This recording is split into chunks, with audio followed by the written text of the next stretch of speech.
My friends, please subscribe to my channel, like the video and write a comment, and we begin. When my cousin Emily got into debt, my parents did something that still feels like it happened in a parallel universe. They cashed in their savings to help her out. It wasn't just a little help either. It was practically everything. You have to understand, my parents, Mark and Susan, weren't exactly risk takers. Dad, a retired carpenter with sawdust permanently embedded in the creases of his hands, always lived by the adage, a penny saved is a penny earned. He'd clip coupons with a surgeon's precision and never bought anything unless it was on sale. Mom, who worked at the local library, was even more frugal, turning off lights whenever someone left a room and reusing Ziploc bags until they were practically transparent. Their dream, the one they'd whispered about during quiet evenings on the porch, was a small condo in Sarasota, Florida. Something with a view of the ocean, a place where they could finally relax and Dad could indulge in his fishing hobby without freezing his toes off every winter. So the fact that they liquidated almost their entire retirement fund for Emily, a free spirit living the artist life in New York City, just defied all logic. They said it was family. Of course, that tired, well-worn excuse that always smoothed over uncomfortable truths. And they said Emily was in a difficult situation, which, given Emily's track record, could mean anything from maxing out her credit cards on designer clothes to, I don't know, accidentally buying a pygmy goat. The problem was, they were being so secretive about it. Usually, my parents were an open book, ready to share every detail of their lives, whether you wanted to hear it or not. But this felt different. This was a locked box, guarded by hushed tones and averted gazes.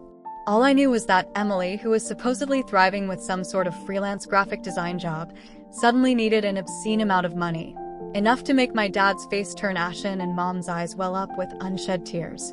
And my parents, who'd always grilled me over a $5 latte, handed it over without a single protest. No questions asked, not even a stern lecture. They normally wouldn't approve of Emily's lifestyle choices and career path, but here they were throwing away their plans. They acted like Emily had leverage on them somehow. It made me wonder what Emily had actually done. Did she get caught up in something illegal? Did she fall in with the wrong crowd? And more importantly, what had she said to my parents to make them act so completely out of character? The whole thing just stank of something rotten, something hidden just beneath the surface. And the more I thought about it, the more determined I became to find out what it was. The atmosphere in our house shifted, almost imperceptibly at first, like a slow, creeping fog rolling in off the ocean. Before, our home had been filled with the comfortable hum of routine, the clatter of dishes, the soft murmur of the TV in the evenings, and the familiar scent of Mom's pot roast on Sundays. Now, there was a palpable tension, a brittleness that made me hold my breath every time I walked into a room. Mom started taking on extra shifts at the library, working weekends and evenings, her usually bright eyes shadowed with exhaustion. Dad, who'd always loved to escape to his workshop in the garage, lost his spark. The intricate woodworking projects that once consumed his days now lay unfinished, gathering dust. Instead, he was glued to the news, his brow furrowed in concentration as he listened to reports about the stock market, mumbling about recouping losses and smart investments. It was terrifying. My dad was an amazing carpenter, but the stock market? He was completely out of his element. I tried to talk to Emily, of course. I needed to hear it from her, to understand what had possessed her to put my parents in this position. But she was evasive, like a slippery fish wriggling out of my grasp. I managed to catch her on the phone once, a rushed, strained call where she thanked my parents profusely, her voice tight and shaky. She promised to make it up to them someday, a hollow promise that hung in the air like a bad omen. I pressed her, desperate for details. What exactly had happened? What kind of trouble had she gotten herself into? But she just brushed it off, her voice laced with a fragile urgency. "It's complicated, Sarah," she said, the words clipped and hurried. "Just trust me, okay? Everyone's better off this way." Better off? That's a funny way to describe a situation where my parents' dreams were put on hold, their hard-earned security ripped away. It was their dream, but it was a promise that my parents made to me, too. That their retirement would also mean I could visit them in Florida without worrying how to make the trip possible. This secrecy, This vague explanation only fueled my suspicions, turning them into a roaring fire in my gut. It was the not knowing that was driving me crazy. Was she involved in something dangerous? Did she owe money to the wrong people? Was she being blackmailed? And the worst part was, my parents seemed to be deliberately avoiding the topic. Any mention of Emily's name was met with a forced smile and a quick change of subject. It was like they were trying to protect me from something. But what? The truth? I felt like I was walking on eggshells in my own home, surrounded by secrets and half-truths. The closer I got to understanding the situation, the more I sensed that it was bigger than a single debt, bigger than Emily herself. It was a puzzle, and I was determined to solve it, even if it meant uncovering a truth that no one wanted me to find. A few months slipped by, marked by a steady diet of strained silences and nervous glances. My parents seemed to be adjusting, or at least pretending to. The extra shifts at the library continued, Mom's smile becoming a little more practiced, a little less genuine. Dad's face still wore the shadow of worry, but he'd picked up a new hobby, meticulously organizing the shed, as if order could somehow banish the chaos that had invaded our lives. The condo in Florida, the ocean views, the fishing trips, those dreams were conspicuously absent from our conversations. They were ghosts now, haunting the corners of the living room. Then, a package arrived. It was a small, unassuming box, delivered by the postal service. No return address. Just a faded New York postmark, a detail that immediately sent a jolt of adrenaline through me. My heart pounded against my ribs as I carefully tore open the brown paper. Inside, nestled in a bed of tissue paper, was a small, exquisitely crafted wooden box. It was beautiful. The wood was a rich, dark mahogany, polished to a mirror sheen.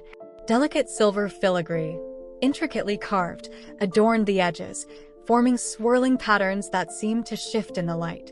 The craftsmanship was impeccable, the kind you'd expect to see in a museum, not a box that probably held a cheap trinket. But what truly captivated me was the single word engraved on the top, etched in elegant, antique script, Aegis. I had no idea what it meant. The word felt both intriguing and ominous, like a riddle waiting to be solved. I showed the box to my parents, hoping for some explanation, some insight. But their reaction was underwhelmed, to say the least. Mom glanced at it, her eyes flitting over the intricate details, before dismissing it with a shrug. "Probably a thank you from Emily," she said, her voice a little too casual, a little too dismissive. "Just put it away, honey." Dad barely glanced up from his newspaper. It was the same response they had every time I brought up the debt. But I couldn't. I couldn't just put it away. The box, the word Aegis, and the entire inexplicable situation with Emily, they all felt connected. The box felt heavy, not just in terms of its physical weight, but emotionally too. It was as if it held the key to unlocking the truth my family was so desperately trying to hide. I felt a pull, a compulsion to understand what it meant, to find out what was inside. It was a feeling I couldn't ignore. Over the next few weeks, I became obsessed with the box and the word Aegis. I delved into online searches, hoping to find some clue, some connection. My research led me to ancient Greek mythology, where Aegis was a shield or protective armor, a symbol of defense and power. It felt incredibly significant, somehow tied to Emily's debt and my parents' sacrifice. It was a protective shield, but who was it protecting? And from what? I even took a risk, deciding I needed more information. I tracked down some of Emily's old college roommates, hoping they might have some insight into her life, her secrets, her sudden need for money. After a few dead ends, I finally found Chloe, a quirky, free-spirited art student who'd shared an apartment with Emily for 2 years. Chloe remembered Emily vividly, her eyes widening with recognition when I mentioned her. "Oh, Emily," she said, a hint of a smile playing on her lips. She was intense.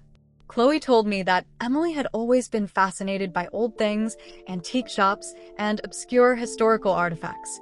She had a particular passion for anything that had a hidden history, any lost relic or forgotten treasure. She was always looking for some hidden treasure, some lost piece of history, Chloe explained. She thought she was destined for something big. She believed she was meant to uncover some secret. And that's when it clicked. Emily wasn't just in debt. She was in over her head. She wasn't in trouble for something small. No, something much bigger, much more complicated was going on.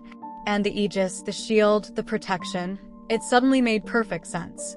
Over the next few weeks, I became even more consumed by the mystery surrounding Emily and the enigmatic aegis box. Chloe's words echoed in my mind. She thought she was destined for something big. She believed she was meant to uncover some secret. The picture was becoming clearer, but the clarity only intensified my anxiety. Emily wasn't just a struggling artist with a penchant for bad financial decisions.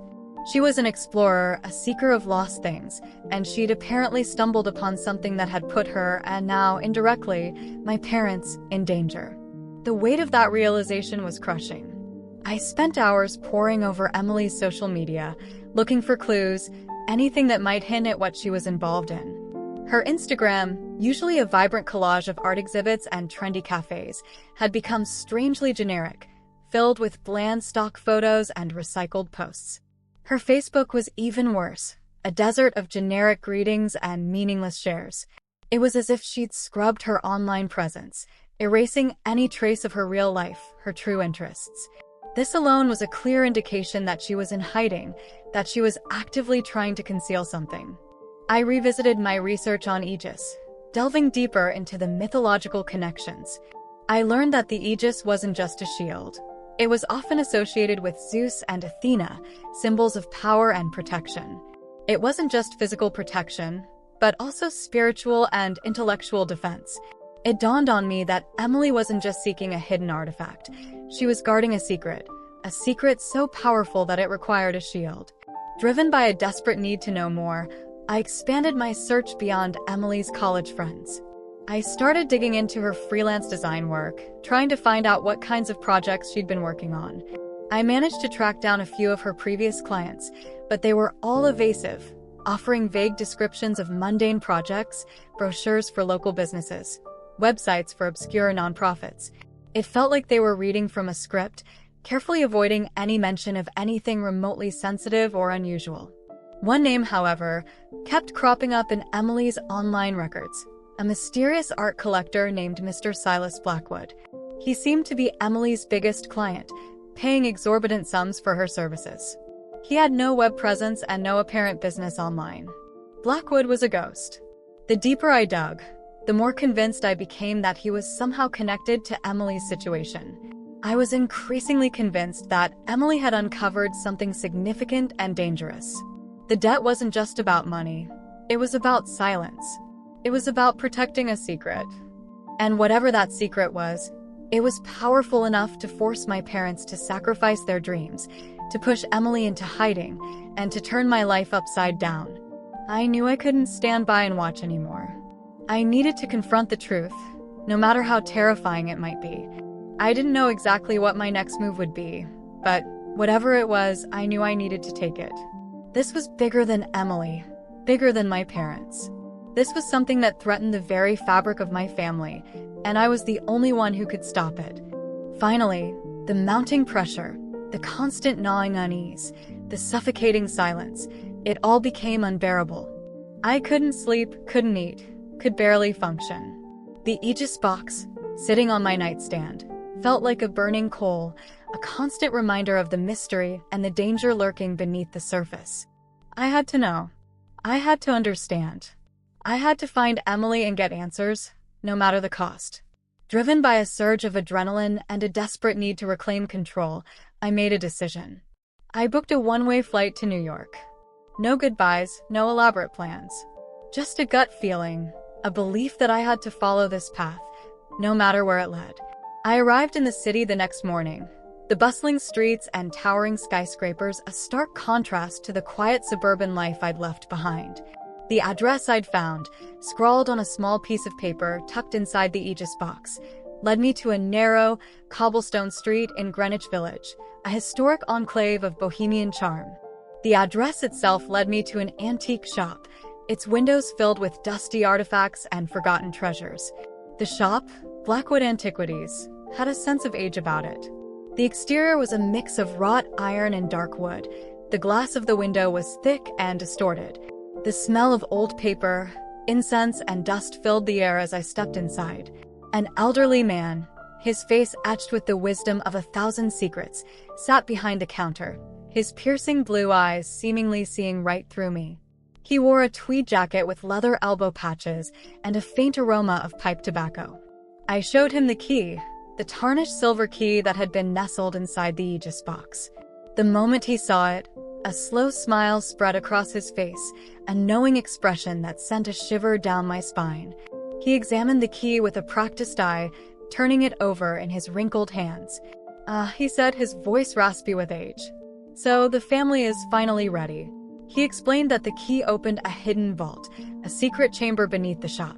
It was a vault that had been passed down through generations, a repository for knowledge, artifacts, and secrets that powerful forces wanted to remain buried. Secrets, he said, that could shake the foundations of the world. He spoke of ancient orders, forgotten civilizations, and the lengths to which certain people would go to protect their hidden truths. "Your cousin," he continued, his eyes fixed on mine, "stumbled upon something significant. Something they wanted to keep locked away. That is why she needed the money. It wasn't a simple debt, you see. It was the price of silence. The price of protection." He paused, letting the weight of his words sink in. He looked at me intently, the blue of his eyes reflecting the hidden stories of the vault. "She was buying protection, Sarah. And now that protection needs to extend to you." He pointed to the key. "This opens the door. But you have to decide what to do next." He then leaned closer and whispered, "Because the moment you know the truth, you are not alone anymore."